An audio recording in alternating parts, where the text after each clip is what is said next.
Okay, this is Derek Wolfgram again for Mass Communications 1500. I'm here with Dr. Brunson, the clinical psychologist, and this is part two of my talk and my interview with Dr. Brunson. Excuse me. So now that we've talked about just briefly about the critical incident stress management team and peer support, and I want to talk again just briefly about PTSD and what you've seen, like symptoms, signs and symptoms wise, when it comes to when you're having these debriefings of how you recognize a person is experiencing PTSD. So PTSD is post-traumatic stress disorder, and it happens when a person is exposed to a trauma where they believe they or someone that they love are in danger, or suffer or are threatened with bodily harm, injury. A trauma can be a horrible weather situation, a hurricane. It can be a traffic accident. Certainly, combat is a source of traumatic experiences for people. Mm-hmm. But we find that a lot of law enforcement officers and firemen and dispatchers and other people that work as first responders, emergency room medical staff, can be impacted by trauma that they experience, and there are tests that we have to assess it clinically. Asking a number of questions, specific questions about a person's situation and how they're reacting after a traumatic incident can kind of allow us to diagnose post-traumatic stress disorder. And some of the symptoms, some of the signs and symptoms that we see, there a lot of times there are intrusive or intrusion types of symptoms where a person has negative memories. It can be nightmares, and it can be kind of flashbacks to a trauma, and those are some of the symptoms that we ask about.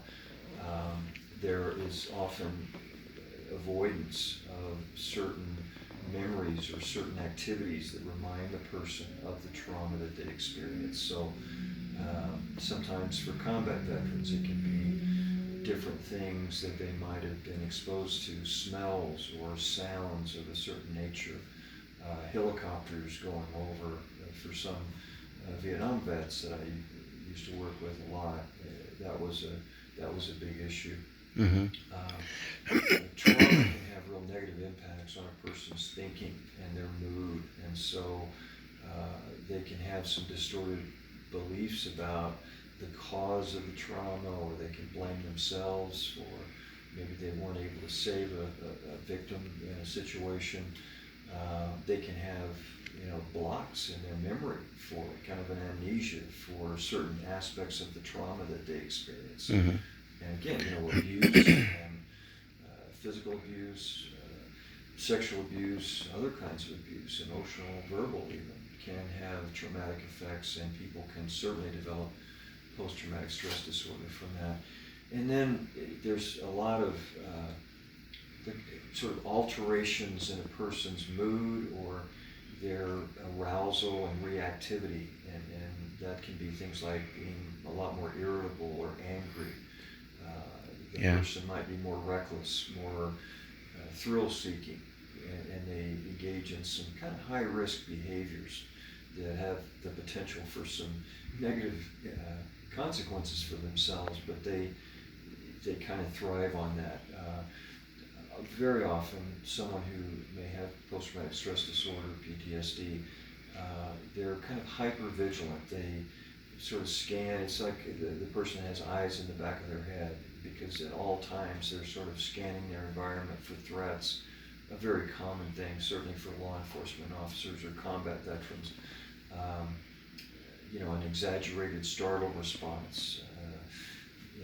If they're surprised in the dark, let's say at their home, and it's just their wife or their husband or something, and they don't know they're there, and they get startled.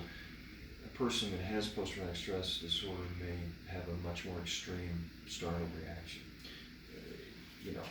People report problems with their ability to concentrate and just think clearly, because it can have such a profound impact on so many aspects of the person's thinking and their emotions and their function. And that was a lot to handle. Holy cow! You brought up a lot of stuff, and I thank you for that, because it definitely is it doesn't just impact like one facet of society, or combat veterans, right? Because I know that back in the day, people thought, okay, yeah, it's just combat veterans that experience this, but and talking to you about these signs and symptoms, it sounds like anybody can experience a post-traumatic stress disorder if they experience something that has been so traumatic to them that it has a negative effect on their lifestyle. And one of the reasons why we do the critical incident training and we work in therapy with people on traumatic things that have happened for them is that's how